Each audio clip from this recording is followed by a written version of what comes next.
Cara mendapatkan uang di aplikasi Yahlev. Nah, gua akan kasih beberapa cara untuk mendapatkan uang di aplikasi Yahlev ya. Cara pertama itu kalian bisa ikuti misi atau undang teman. Itu kalau pihak aplikasi menyediakan fitur undang teman terus dapat uang ya. Itu kalau dia menyediakan.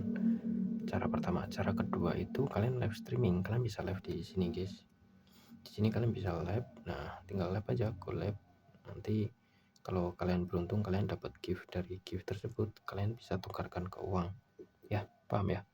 Cara ketiga cara ketiga, kalian bisa masuk agensi. Itu kalau ada agensi kalian bisa masuk situ, biasanya ada gaji atau gimana gitu sih. Intinya seperti itu, kalian bisa dapat uang dari agensi tersebut kalau mereka menyediakan gaji ya atau kerjasama, kira-kira gitu guys.